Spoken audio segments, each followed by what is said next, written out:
વિદ્યાર્થી મિત્રો, છેલ્લા વિડીયો લેક્ચરમાં આપણે ઉધાર જમાના નિયમો વિશે સમજૂતી મેળવી હતી, જેની અંદર વ્યક્તિ ખાતા, માલ મિલકત ખાતા અને ઉપજ ખર્ચ ખાતું કે ઉધાર અને જમા કઈ રીતે થઈ શકે તેના વિશેના આપણે નિયમો ઉદાહરણ 7, ઉદાહરણ 8 અને ઉદાહરણ 9નો અભ્યાસ કર્યો હતો। અહીંયા આપણને ઉધાર જમાના નિયમોનું જે કોષ્ટક આપ્યું છે તે આપણે છેલ્લા વિડીયો લેક્ચરમાં અભ્યાસ કર્યો હતો। દાખલા તરીકે વ્યક્તિ ખાતું હોય તો લેનાર ખાતે ઉધાર, આપનાર ખાતે જમા। માલ મિલકતના ખાતા આવે તો ઉધાર અને જાય તો જમા। ઉપજ ખર્ચના ખાતા માટે ખર્ચ કે નુકસાન હોય તો તેને ઉધાર કરવું અને જો લાભ કે ઉપજ હોય તો તેને જમા કરવું। ત્યારબાદ કોઈ પણ ખાતું આપણે ઉધાર કે જમા કરવું હોય તો તેને મુખ્યત્વે 2 તબક્કામાં વહેંચવામાં આવે છે। સૌ પ્રથમ તબક્કો, વ્યવહાર આર્થિક છે કે બિન આર્થિક, સૌ પ્રથમ તે આપણે નક્કી કરવાનું। આર્થિક વ્યવહાર એટલે એવા વ્યવહાર કે જેની ચોપડે નોંધ થાય છે, જ્યારે બિન આર્થિક વ્યવહાર એટલે એવા વ્યવહાર કે જેની ચોપડે નોંધ કરવામાં આવતી નથી। તો જ્યારે પણ આપણે શરૂઆતમાં જોયું હતું કે આર્થિક વ્યવહારમાં કયા કયા વ્યવહારનો સમાવેશ થાય, તો કે રોકડ વ્યવહાર, ઉધાર વ્યવહાર, આંતરિક વ્યવહાર, બાહ્ય વ્યવહાર અને અન્ય પ્રકારના વ્યવહાર। આ 5 પ્રકારના વ્યવહારો આપણે બીજા લેક્ચરની અંદર અભ્યાસ કર્યો હતો। જ્યારે બિન આર્થિક વ્યવહાર એવા વ્યવહાર છે કે જે ખાતાને અસર કરતા હોતા નથી, એટલા માટે આપણે સૌ પ્રથમ વિદ્યાર્થી મિત્રો નક્કી કરવાનું છે કે વ્યવહાર આર્થિક છે કે બિન આર્થિક। તો એ નક્કી કરવા માટેનો નિયમ શું, તો કે જો આપણા વ્યક્તિગત ખાતામાં અથવા તો આપણા ધંધાના ખાતામાં કોઈ પણ વ્યવહાર ખાતાને અસર કરતો હોય તો એ આર્થિક વ્યવહાર છે, અને જો ખાતાને અસર કરતો નથી તો તેને બિન આર્થિક વ્યવહાર ગણવો। આર્થિક અને બિન આર્થિક વ્યવહારના ઉદાહરણો આપણે આગળના લેક્ચરોમાં જોઈ ગયા છીએ। ત્યારબાદ બીજો તબક્કો, વ્યવહારમાં કયા કયા ખાતાઓ સંકળાયેલા છે તે સૌ પ્રથમ નક્કી કરવું। એકવાર વ્યવહાર નક્કી થઈ જાય કે વ્યવહાર આર્થિક છે કે બિન આર્થિક, ત્યારબાદ આપણે ખાતાઓ નક્કી કરવાના છે કે ખાતું વ્યક્તિ ખાતું છે, માલ મિલકત ખાતું અસર કરે છે કે પછી ઉપજ ખર્ચ ખાતું। તો અહીં આપણે સૌ પ્રથમ જોઈએ તો ધંધાકીય વ્યવહાર બેવડી અસર ધરાવે છે। બેવડી અસર એટલે શું, તો કે 2 અસર, ઉધાર અને બીજું જમા। કયા ખાતાની ઉધાર અસર છે અને કયા ખાતાની જમા અસર છે, સૌ પ્રથમ તે આપણે નક્કી કરવું પડશે। તેના આધારે બંને ખાતા નક્કી થશે। ઉપરના કોષ્ટકના આધારે પ્રથમ ઉધાર અસર નક્કી કરો, ત્યારબાદ જમા અસર નક્કી કરો, અને આ અંગે નીચેના ઉદાહરણનો આપણે અભ્યાસ કરવાના છીએ। ઉપરના કોષ્ટકમાં વિદ્યાર્થી મિત્રો અહીં આપણને આપેલું છે કે જો વ્યક્તિ લેનાર હોય તો ઉધાર, માલ મિલકત આવે તો ઉધાર, અને ઉપજ ખર્ચ ખાતા ખર્ચ કે નુકસાન હોય તો તેને આપણે ઉધાર કરીશું। એટલે સૌ પ્રથમ વિદ્યાર્થી મિત્રો ખાતું નક્કી કરવાનું છે, એ વ્યક્તિ છે, માલ મિલકત છે કે ઉપજ ખર્ચ છે। ત્યારબાદ તેને નક્કી કરવાનું કે 3 નિયમ, લેનાર ઉધાર, આવે ઉધાર અને ખર્ચ કે નુકસાન ઉધાર। ત્યારબાદ ઉધાર અસર આપ્યા બાદ બીજી અસર આપણે જમા આપવાની રહેશે। જમાની અંદર વ્યક્તિ હોય તો આપનાર ખાતે જમા, જાય તો જમા અને ઉપજ કે લાભ ખાતે જમા। આ નિયમના આધારે આપણે અહીં આપેલા ઉદાહરણ 10માં 11 વ્યવહારોની બેવડી અસર આપવાનો પ્રયત્ન કરીશું। ઉદાહરણ 10, નીચેના વ્યવહારો રણછોડના ચોપડે કયા ખાતે ઉધાર થશે અને કયા ખાતે જમા થશે તે આપણે જણાવવાનું છે। વિદ્યાર્થી મિત્રો, અહીંયા રણછોડ છે એ આપણા ધંધાનો માલિક છે, એટલા માટે અહીં આપણે વ્યવહાર નંબર 1માં જોઈએ। રણછોડે ₹50,000ની મૂડીથી ધંધો શરૂ કર્યો. આની અંદર વિદ્યાર્થી મિત્રો બે નામ સંકળાયેલા છે. સૌ પ્રથમ રણછોડ અને બીજું છે મૂડી. હવે વિદ્યાર્થી મિત્રો અહીંયા આપણે ધ્યાન રાખવાનું છે કે જ્યારે પણ ધંધાનો માલિક રોકડ માલ કે મૂડી લાવે એટલે કે મિલકત લાવે તો તેને આપણે મૂડી તરીકે ઓળખીએ છીએ. તો અહીંયા આપણે રણછોડ શબ્દને સૌ પ્રથમ જોઈએ તો રણછોડ એ જીવંત વ્યક્તિ છે. કેવો વ્યક્તિ છે? જીવંત વ્યક્તિ. તો જીવંત વ્યક્તિ છે એનો મતલબ એવો છે કે ધંધાનો અહીંયા માલિક પણ છે. તો વ્યક્તિ ખાતાના નિયમમાં આપણે જોઈ ગયા કે વ્યવહારની અંદર જો ધંધાને લાભ લેનાર હોય તો ઉધાર કરવું અને આપણા ધંધાને લાભ આપનાર હોય તો તેને આપણે શું કરીશું? જમા. હવે આ તો થઈ રણછોડની વાત. ધંધામાં જુઓ એ 50,000ની મૂડી લાવે છે. મૂડીમાં સામાન્ય રીતે 3 વસ્તુ હોય છે. કાં તો ધંધાનો માલિક રોકડા પૈસા લાવે છે, કાં ધંધાની અંદર માલ લાવે છે, અને ત્રીજી વસ્તુ ધંધાની અંદર મિલકત લાવે છે.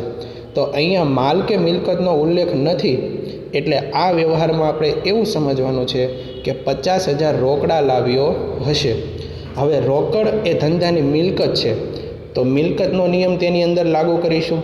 હવે આપણે જવાબની અંદર જે કોષ્ટક આપ્યું છે તેનો અભ્યાસ કરીએ તો વિદ્યાર્થી મિત્રો અહીંયા કોષ્ટક આપેલું છે. અહીંયા આપણને વ્યવહાર આપેલો છે, જે 11 વ્યવહાર છે તેનો ક્રમ છે. ત્યારબાદ ઉધારની અંદર જુઓ વિદ્યાર્થી મિત્રો 3 અસર છે.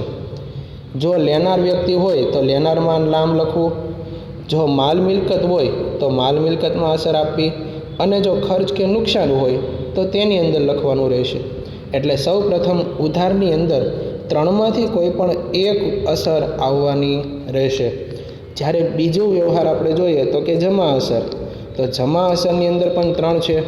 જો વ્યક્તિ આપનાર હોય, માલ મિલકત જતો હોય અને ઉપજ કે લાભ થતો હોય તો આ 3ની અંદર કોઈ પણ એક કોષ્ટકની આપણે અંદર અસર આપવાની રહેશે. તો વિદ્યાર્થી મિત્રો રોકડ એ ધંધાનો માલ મિલકતની અંદર સમાવેશ આપણે કરીએ છીએ. તો રોકડ એ ધંધાની ચાલુ મિલકત છે તો તેની અંદર આપણે મિલકત ખાતાનો નિયમ લાગુ કરશું. તો મિલકતનો નિયમ શું? તો કે આવે તો ઉધાર અને જાય તો જમા. હવે આપણે નક્કી કરીએ કે ધંધામાં આવે છે કે જાય છે. તો જુઓ વિદ્યાર્થી મિત્રો, રણછોડ 50,000ની મૂડી ધંધામાં નાખે છે એટલે કે ધંધામાં લાવે છે. તો ધંધામાં આવે છે એટલે માલ મિલકત આવે તે ખાતાની અંદર આપણે અસર આપીશું. તો શું લખવાનું? તો કે રોકડ ખાતે ઉધાર. ફરીથી વિદ્યાર્થી મિત્રો, રણછોડ એ ધંધાનો માલિક છે. એ ધંધામાં 50,000 રૂપિયા રોકડા લાવે છે એટલા માટે રોકડ ધંધામાં આવે છે. તો માલ મિલકત ખાતામાં આપણે શા માટે લખ્યું? તો કે રોકડ એ ધંધાની ચાલુ મિલકત છે એટલા માટે માલ મિલકત ખાતાનો નિયમ આપણે લાગુ કરીશું. એટલે રોકડ ખાતે ઉધાર. તો દરેક વ્યવહારની અંદર વિદ્યાર્થી મિત્રો સૌ પ્રથમ આપણે ઉધાર અસર આપવાની રહેશે. જ્યારે બીજી અસર જમા અસર. તો જમાની અંદર આપણે જોઈએ તો કે મૂડી કોણ લાવે છે? તો કે ધંધાનો માલિક રણછોડ. તો રણછોડ એ ધંધાનો માલિક છે જે ધંધાને લાભ આપે છે એટલા માટે આપણે વ્યક્તિ ખાતામાં અસર આપીશું. કારણ કે રણછોડ એ કોણ છે? તો કે વ્યક્તિ. તો લાભ લેનાર છે કે આપનાર છે? તો કે ધંધાને લાભ આપનાર છે. જો ધંધાને લાભ આપનાર હોય તો તેનું ખાતું આપણે શું કરીશું? જમા. તો અહીં આપણે લખવાનું છે મૂડી ખાતે જમા. તો વિદ્યાર્થી મિત્રો અહીંયા આપણને પ્રશ્ન થાય કે સર અહીંયા મૂડી ખાતે જ શા માટે લખવાનું, રણછોડ ખાતે શા માટે નહીં? તો વિદ્યાર્થી મિત્રો મૂડી ખાતાનો નિયમ છે જ્યારે પણ ધંધાનો માલિક ધંધામાં રોકડ માલ કે મિલકત લાવે તો તેને વ્યક્તિના નામે નહીં પરંતુ મૂડી ખાતે લખવામાં આવે છે. એટલા માટે વિદ્યાર્થી મિત્રો આપનાર વ્યક્તિ ખાતાના કોષ્ટકમાં આપણે મૂડી ખાતે જમા લખવાનું છે. ત્યારબાદ બીજો વ્યવહાર, ₹20,000 બેંકમાં એટલે કે બેંક ઓફ બરોડામાં રોકડા ભરેલા છે. હવે 20,000 રૂપિયા જ્યારે તમે બેંકમાં ભરવા માટે જાઓ છો તો સૌ પ્રથમ આપણે નક્કી કરીએ કે વ્યક્તિ ખાતું છે માલ મિલકત ખાતું છે, ખર્ચ કે નુકસાનનું ખાતું છે, તે આપણે નક્કી કરીએ. તો સૌ પ્રથમ આપણે જોઈએ તો કે Bank of Baroda. Bank of Baroda એ શું છે તો કે કાયદાથી અસ્તિત્વમાં આવેલ વ્યક્તિ. તો કાયદાથી અસ્તિત્વમાં આવેલ વ્યક્તિ છે એ નક્કી થઈ ગયું, એટલે આપણે બે કોષ્ટકની અંદર અસર આવી શકે. કાં તો લેનાર વ્યક્તિમાં અસર આવશે, કાં તો આપનાર વ્યક્તિમાં. બરાબર વિદ્યાર્થી મિત્રો? તો બેંક ઓફ બરોડા આપણે નક્કી કરીએ કે લેનાર વ્યક્તિ છે કે પછી આપનાર વ્યક્તિ છે. તો સૌ પ્રથમ આપણે જોઈએ તો તમે બેંક ઓફ બરોડામાં પૈસા ભરવા માટે જાઓ છો, એનો મતલબ એવો છે કે પૈસા લેનાર છે. શું છે? લેનાર. એટલે બેંક ઓફ બરોડા લેનાર હોવાથી આપણે વ્યક્તિ ખાતાનો નિયમ છે લેનાર ખાતે શું કરીશું? ઉધાર. એટલે સૌ પ્રથમ કોષ્ટકમાં વિદ્યાર્થી મિત્રો તમે જોઈ શકો છો બેંક ઓફ બરોડા ખાતે શું કરવામાં આવ્યું છે? ઉધાર. બરાબર. ત્યારબાદ આપણે જોઈએ તો કે બેંક ઓફ બરોડામાં 20,000 આપણે ભરેલા છે. તો જ્યારે પણ તમે રોકડા પૈસા ભરો છો એટલે રોકડ એ ધંધાની શું છે તો કે મિલકત. તો જ્યારે પણ તમે બેંક ઓફ બરોડામાં પૈસા ભરો છો તો તમારા ધંધામાંથી રોકડ જાય છે. જો ધંધામાંથી રોકડ જાય તો જમા. તો જો વિદ્યાર્થી મિત્રો અહીંયા આપણે લખીશું રોકડ ખાતે જમા. સૌ પ્રથમ આપણે ઉધાર અસર આપવાની. ઉધાર અસરની અંદર લેનાર વ્યક્તિ હોય તો પ્રથમ કોષ્ટકમાં, માલ કે મિલકત આવતી હોય તો બીજા કોષ્ટકમાં, અને ખર્ચ કે નુકસાન હોય તો ત્રીજા કોષ્ટકમાં. એવી રીતે જમા અસરમાં પણ 3 રીત આવે. જો આપનાર હોય તો અહીંયા ચોથા કોષ્ટકમાં, માલ કે મિલકત જતી હોય તો 5મા કોષ્ટકમાં, અને ઉપજ કે લાભ હોય તો સૌથી છેલ્લું 6 નંબરના કોષ્ટકમાં અસર આપીશું. વ્યવહાર નંબર 3, 2,000નો માલ રોકડેથી ખરીદ્યો. તો વિદ્યાર્થી મિત્રો સૌ પ્રથમ આપણે અહીંયા ખાતા નક્કી કરવાના કે વ્યક્તિ ખાતું છે, માલ મિલકત ખાતું છે કે પછી ઉપજ ખર્ચ ખાતું છે. તો અહીંયા વિદ્યાર્થી મિત્રો તમે જોઈ શકો છો માલ શબ્દનો ઉલ્લેખ છે. માલ શબ્દનો ઉલ્લેખ હોવાથી તેની અંદર આપણે માલ મિલકત ખાતું અસર પહેલાં કરીશું. તો માલ મિલકત ખાતાનો વિદ્યાર્થી મિત્રો નિયમ શું છે? આવે તો ઉધાર ને જાય તો જમા. તો અહીંયા આપણે નક્કી કરીએ કે માલ ધંધામાં આવે છે કે જાય છે. તો જોઈએ આપણે 2,000નો માલ કેવી રીતે ખરીદ્યો? રોકડેથી. તો ખરીદ્યો શબ્દનો મતલબ એવો છે કે ધંધામાં માલ આવે છે. જ્યારે પણ આપણે બજારમાં ખરીદી કરવા જઈએ તો આપણી પાસે માલ શું થાય? આવે. અને આવે તો શું કરવાનું? ઉધાર. તો વિદ્યાર્થી મિત્રો અહીંયા આપણે લખેલું છે જુઓ, ખરીદ ખાતે ઉધાર. બરાબર. ફરીથી માલ કે મિલકત ધંધામાં આવે તો તેને શું કરવાનું? ઉધાર. અહીંયા આપણે માલની ખરીદી કરી છે એટલે માલ ધંધામાં આવે છે, એટલે આ વ્યવહારની અંદર આપણે તેને ઉધાર કરીશું. હવે ઉધાર અસર થઈ ગઈ તો હવે આપણે જમા અસર તરફ જઈએ. માલ છે એ ધંધામાં કેવી રીતે ખરીદેલો છે? તો કે રોકડેથી. રોકડ એ શું છે? તો કે ધંધાની મિલકત છે. તો મિલકતનો નિયમ શું વિદ્યાર્થી મિત્રો? આવે તો ઉધાર, જાય તો જમા. હવે જ્યારે પણ તમે બજારની અંદર ખરીદી કરવા માટે જાઓ છો અને રોકડા પૈસા વેપારીને આપો છો તો તમારી પાસેથી રોકડ શું થાય? જાય. અને જાય તો જમા. જો વિદ્યાર્થી મિત્રો અહીંયા કોષ્ટકમાં અસર આપી છે રોકડ ખાતે જમા. ત્યારબાદ છે 4 નંબર, 6,000નો માલ કોને વેચેલો છે? રાધાને વેચેલો છે. કોને વેચેલો છે? રાધાને. આપણે વિદ્યાર્થી મિત્રો આગળના લેક્ચરોમાં રોકડ વ્યવહાર અને ઉધાર વ્યવહાર આ બંનેની સમજૂતી મેળવી હતી. જો વ્યવહારની અંદર વ્યક્તિનું નામ આપેલું હોય તો તેને આપણે ઉધાર વ્યવહાર ગણીએ છીએ. બરાબર ને વિદ્યાર્થી મિત્રો? તો 6,000નો માલ તમે કોને વેચો છે? રાધાને. તો રાધા એ કોણ છે? તો કે જીવંત વ્યક્તિ છે. તો વ્યક્તિના 2 નિયમ છે, લેનાર ખાતે ઉધાર, આપનાર ખાતે જમા. તો અહીંયા આપણે નક્કી કરીએ કે રાધા છે એ ધંધાનો લાભ લેનાર છે કે આપનાર છે. તો તમે રાધાને વેચાણ કરેલું છે. જો આપણે રાધાને વેચાણ કરીએ તો રાધા પાસે માલ જાય છે, એટલે કે એ આપણા ધંધાનો લાભ લેનાર છે. તો લેનારનું ખાતું આપણે શું કરીએ છીએ વિદ્યાર્થી મિત્રો? ઉધાર. તો લેનાર વ્યક્તિ હોય ત્યારે રાધા ખાતે આપણે શું કરીશું? ઉધાર. પહેલી અસર આપણે ઉધાર આપી દીધી. હવે આપણે બીજી અસર જોઈએ જમાની અંદર. તો જમાની અંદર આપણે ખાતું નક્કી કરીએ. તો આપણે રાધાને શું વેચેલું છે? તો કે માલ મિલકતનો નિયમ આપણે લાગુ કરીએ તો માલ કે મિલકત આવે છે કે જાય છે? તો વિદ્યાર્થી મિત્રો છેલ્લો શબ્દ તમે જોઈ શકો છો. અહીંયા આપણે એને શું કરેલું છે? વેચાણ. તો વેચાણ કરીએ તો ધંધામાંથી માલ શું થાય? જાય તો જમા. એટલે વિદ્યાર્થી મિત્રો અહીંયા આપણને લખ્યું છે વેચાણ ખાતે જમા. બરાબર. જોઈએ આગળ આપણે વ્યવહાર નંબર 5. 1000નો માલ રોકડેથી ખરીદ્યો. તો વિદ્યાર્થી મિત્રો આની અંદર આપણે ખાતું નક્કી કરીએ કે ધંધાની અંદર કયું ખાતું સંકળાયેલું છે. તો કે અહીંયા આપણે જોઈએ તો કે માલ શબ્દનો ઉલ્લેખ છે. તો માલ મિલકત ખાતાની અંદર આપણે જોઈએ તો કે 2 નિયમ, આવે તો ઉધાર ને જાય તો જમા. તો હવે આપણે જોઈએ ધંધામાં માલ આવે છે કે જાય છે. તો તમે જુઓ માલનું આપણે શું કરેલું છે? તો કે ખરીદી કરેલી છે. ખરીદી કરીએ તો આપણી પાસે માલ ધંધામાં આવે, અને આવે તો આપણે શું કરીએ?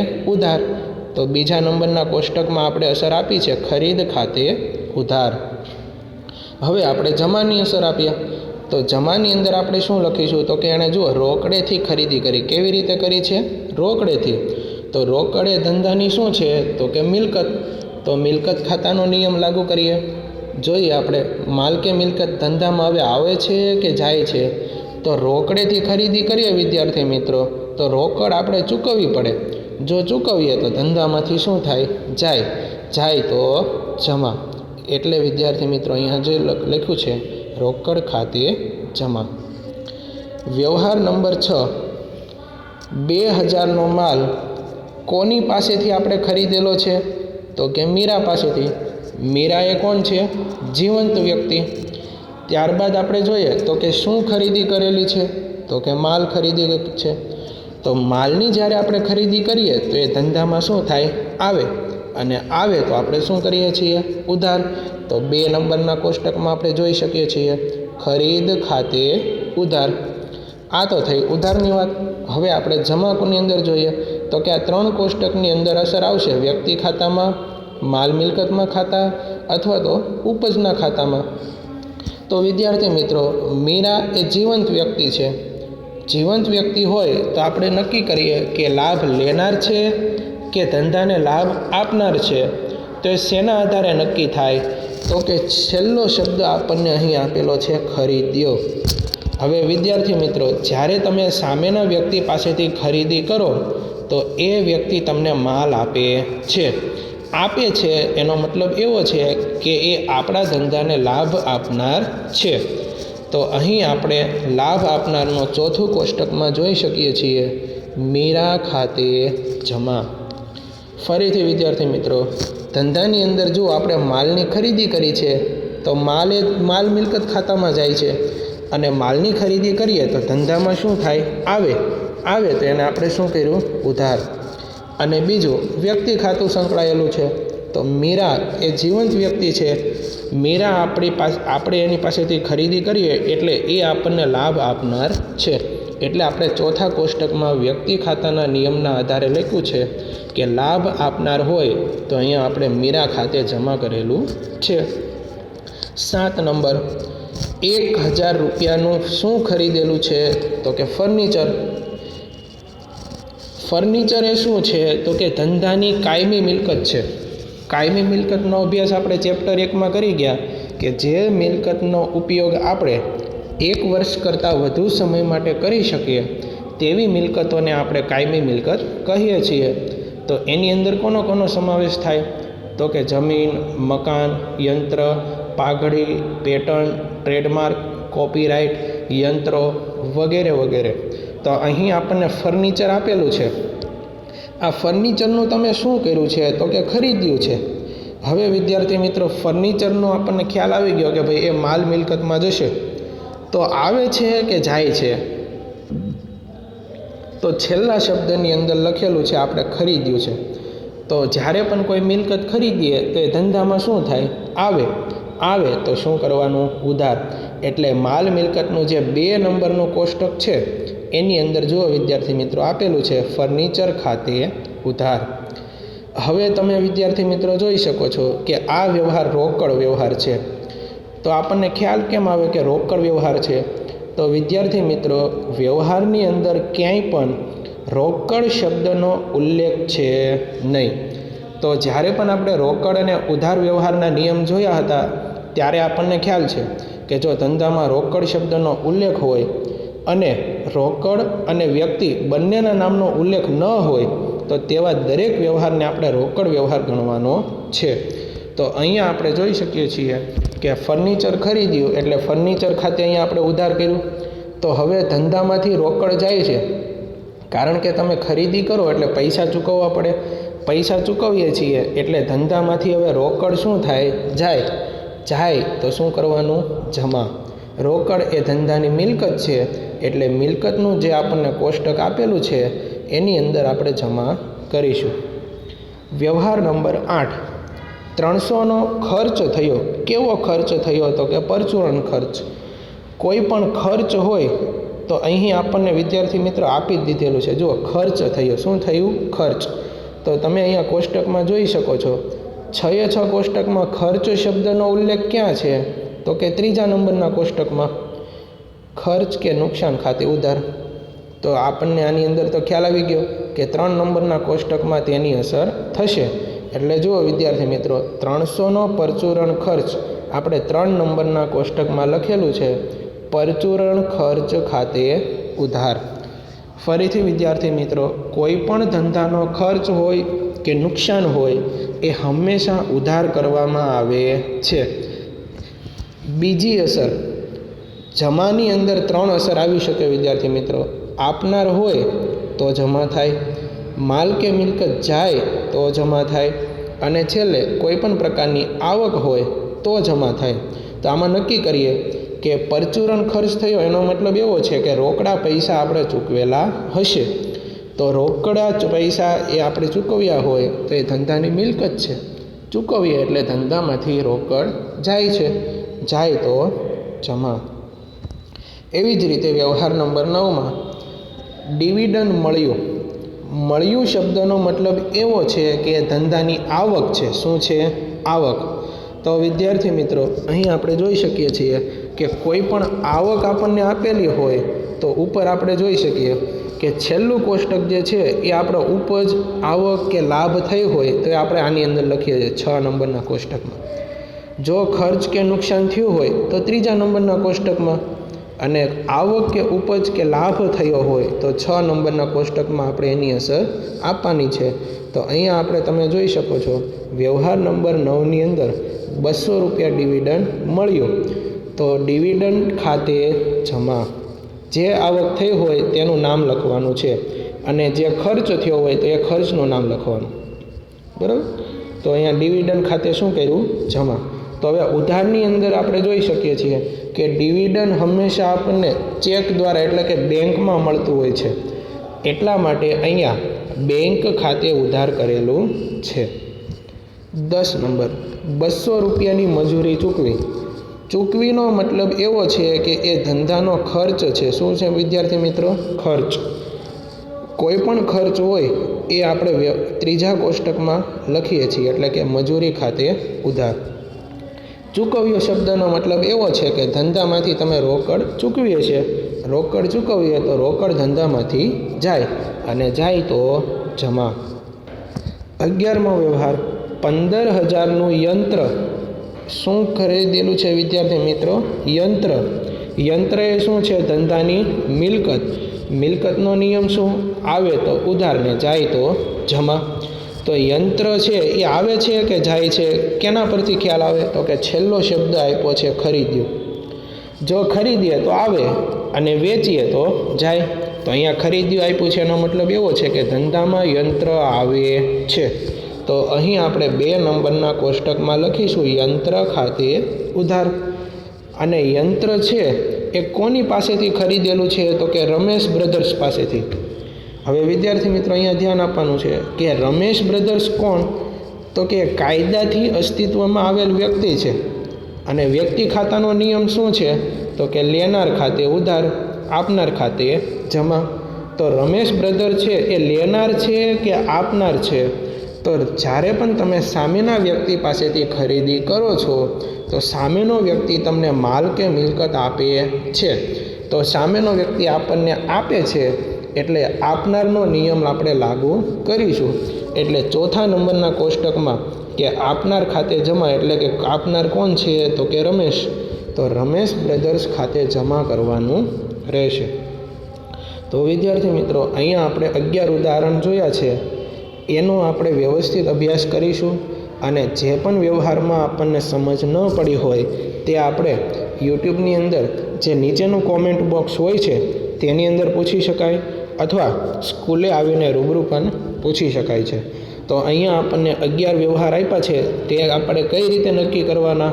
તો કે આગળના વિડીયોમાં આપણે જોઈ ગયા છીએ કે સૌપ્રથમ વ્યવહાર આર્થિક છે કે બિન આર્થિક છે તે નક્કી કરવું, વ્યવહાર સાથે કયા ખાતાઓ સંકળાયેલા છે તે નક્કી કરવું અને પછી તેની જમા અને ઉધાર અસર આપવાની રહે છે. પછી તેની ઉધાર અને જમા અસર આપવાની રહેશે. તો ઉધાર અને જમાના નિયમો આપણે આગળના લેક્ચરમાં જોયા છે. એના આગળના લેક્ચરમાં આપણે ખાતાઓના પ્રકાર જોયા હતા કે વ્યક્તિ ખાતામાં કોણ કોણ આવી શકે, ઉપજ ખર્ચ ખાતામાં કેવા ખાતાઓ આવી શકે, માલ મિલકતના ખાતાઓમાં કેવા ખાતાઓ આવી શકે તેનો પણ આપણે વિડીયો લેક્ચર બનાવેલો છે. તે પણ જોઈ લેશું એટલે તમને ખાતાઓની સમજૂતી મળી જશે. એકવાર તમને ખાતાઓ વિશે સમજ પડી કે ભાઈ રમેશ છે જીવંત વ્યક્તિ છે તો વ્યક્તિ ખાતાનો નિયમ લાગુ પડે તો તમે સરળતાથી આની અંદર ઉધાર જમાની અસર આપી શકો છો. એટલે સૌ પ્રથમ તો તમારે વ્યવહાર નક્કી કરવાનો છે કે વ્યવહાર છે એ રોકડ વ્યવહાર છે કે ઉધાર વ્યવહાર છે. પછી ખાતાના પ્રકારો નક્કી કરવાના છે કે વ્યક્તિ છે, માલ મિલકત છે કે ઉપજ ખર્ચ છે. અને એના આધારે આપણે અહીંયા આપ્યું છે તેમ ઉધાર અને જમા અસર આપવાની રહેતી હોય છે. તો ઉધારની અંદર 3 અસર આવે. જુઓ, લેનાર ખાતે માલ મિલકત આવે અને ખર્ચ કે નુકસાન હોય તો એની 3 અસર આપવાની. કોઈ પણ એકની ખાતાની અંદર તેમાં અસર જાય છે. અને જમાની અંદર પણ 3 હોય છે. આપનાર વ્યક્તિ, માલ મિલકત જાય અને ઉપજ કે લાભ થાય. તો ધંધામાંથી આપણને કોઈ પણ પ્રકારના આવા વ્યવહારો હોય તો આપણે બે નિયમોના આધારે નક્કી કરવાનું છે કે વ્યવહાર આર્થિક છે કે બિન આર્થિક અને કયા કયા ખાતાઓ સંકળાયેલા છે. તેના આધારે આપણે ઉધાર અને જમા અસર આપવાની રહેતી હોય છે. તો નીચે આપેલું છે સમજૂતીની અંદર વિદ્યાર્થી મિત્રો તમે જે આ ઉદાહરણ 11 છે, ઉદાહરણ 10 એ નીચે તમને સમજૂતી આપી છે તો એનો તમે અભ્યાસ કરશો તો તમને વધુ ખ્યાલ આવશે કે ધંધામાં શા માટે એ વ્યવહાર ઉધાર થયો છે, શા માટે જમા થયું છે. પહેલા વ્યવહારમાં તમે જોઈ શકો છો કે ધંધામાં જુઓ રોકડ આવે છે તો રોકડ આવે તો એને આપણે શું કરીએ છીએ? ઉધાર. અને જો ધંધાનો માલિક રોકડ આપે છે એટલે માલિક હોય એ ધંધાને લાભ આપનાર બને અને આપનારનું ખાતું આપણે શું કરીએ છીએ? જમા. એટલે દરેક વ્યવહારની સમજૂતી વિદ્યાર્થી મિત્રો અહીંયા તમને આપેલી છે, એનો અભ્યાસ કરવાનો રહેશે.